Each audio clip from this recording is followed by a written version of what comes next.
Salam Media Sriwijaya. Pegiat media sosial yang tidak asing lagi bagi masyarakat Indonesia yaitu Eko Kuntadi, pada Senin, tanggal 28 November tahun 2022, hadir di Bumi Sriwijaya, Palembang memberikan kuliah umum bagi sekitar 450 mahasiswa, dosen Unika Musikaritas Palembang dan beberapa undangan, bertempat di Aula Gedung Yosef lantai 3 Kampus UKMC Jalan Bangau Palembang. Kuliah umum kebangsaan dengan tema perspektif intelektual, menjaga Indonesia menjelang dan pasca 2024. Ketua Yayasan Musi Palembang RP Donatus Kusmartono saat opening speaker menyampaikan kepada para mahasiswa UKMC sebagai tulang punggung negara dan merupakan jumlah angka terbanyak usia produktif di Indonesia. Hal ini merupakan bonus demografi bagi negara kita. Karena masih produktif, maka harus dimanfaatkan dengan membuka sumber-sumber ekonomi, sumber investasi, dengan adanya stabilitas politik yang aman, masa yang akan datang melalui 100% Katolik 100% Indonesia atau menjadi seorang Muslim yang taat juga menjadi seorang Indonesia yang mencintai negaranya dan menghargai Kebhinneka Tunggal Ikaan. Tapi juga terkait juga dengan tahun 24 akan seperti apa. Saya akan memberikan suatu frame saja dan nanti pembicara inti yang akan memberikan suatu masukan yang lebih spesifik lagi. Kita mempunyai semboyan Veritas et Scientia Nubis Lumen. Tentu bagi kita semua ini tidak lagi asing menjadi semboyan kita, bahwa kebenaran dan ilmu pengetahuan itu yang menyinari kita, yang menjadi cahaya kita. Nah, setelah kita mendapatkan pencahayaan atau pencerahan dari sang sumber kebenaran dan sang sumber pengetahuan, kita tentunya tidak hanya ingin supaya apa yang kita terima itu dimiliki, kita pedang. Negara dengan ekonomi paling hebat itu membuat organisasi namanya G20 atau G20.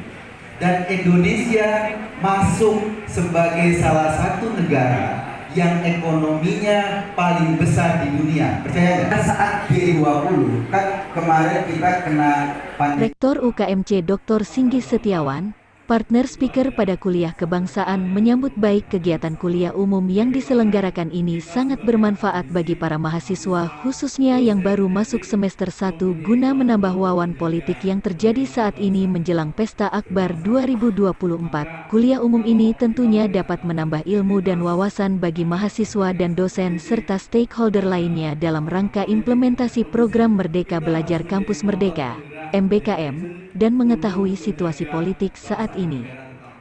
Dengan dimoderatori oleh Maria Belaniar Ismiati, acara kuliah kebangsaan menjadi lebih menarik dan semangat. Eko Kuntadi memaparkan perlu adanya selalu membuka dialog-dialog kebangsaan dengan ragam elit bangsa yang akan berkontestasi. Hal ini penting agar suasana politik tidak bersuhu panas, namun menghasilkan solusi-solusi konstruktif untuk bangsa dan negara. Karenanya, menciptakan dialog kebangsaan yang konstruktif solutif itu lebih baik daripada merawat luka-luka politik. Jangan sampai politik merusak tenun perdamaian, bangunan keindonesiaan, budaya gotong royong. Kepada para mahasiswa sebagai kaum intelektual wajib mengetahui mana yang benar dan mana yang salah agar tidak termakan oleh isu atau hoaks, maka perlu pemahaman politik yang luas. Melalui kuliah umum kebangsaan ini agar mahasiswa sebagai generasi produktif semakin melek dengan situasi bangsa Indonesia dan mau berkontribusi dalam pembangunan. Menyajikan atau mengkomunikasikan politik yang fun, politik yang menyenangkan, yang akhirnya kita tahu semua bahwa ini bagian penting dari keputusan kita. Pandemi ya, kena COVID, semua negara lagi babak belur ekonominya, inflasi tinggi, Amerika inflasinya tinggi, Turki bahkan inflasinya sampai 85%, di Eropa sekarang hari ini di Eropa orang itu 10 kali lipat. Kenapa? Karena ekonomi Eropa lagi gonjang-ganjing, ekonomi Amerika lagi gonjang-ganjing, ekonomi beberapa negara Asia lagi juga gonjang-ganjing. Tapi Indonesia, kata IMF, International Monetary Fund, dia bilang Indonesia is bright spot in the dark. Dia bilang gitu, titik terang di antara kegelapan ekonomi dunia. Bangga gak kita? Jadi kalau ada yang bilang Indonesia tambah susah, tambah miskin, mereka pasti gak punya TV di rumah, atau mereka minimal gak punya pulsa. Beli pulsa, cari data di internet, ya kan?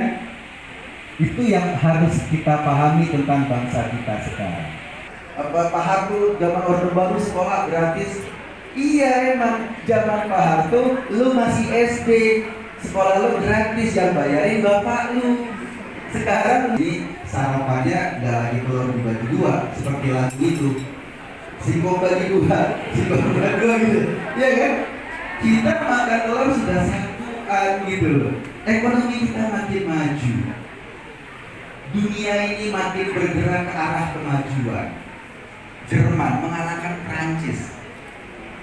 Kita nomor 7 bro. Gitu. Kenapa? Oh, tapi kan pendapatan orang Prancis lebih mahal dari kita. Dia pakai pendapatannya misalnya pakai euro. Iya, 1 euro 15.000. Di Prancis 1 euro itu cuma bisa beli permen subus. Bisa beli apa? Di Indonesia 15.000 bisa masuk warteg. Iya dong. Artinya apa? 15.000 di Indonesia itu nilainya, purchasing power parity-nya lebih tinggi ketimbang 1 euro di Perancis. Kalaupun pendapatan kita tidak sebesar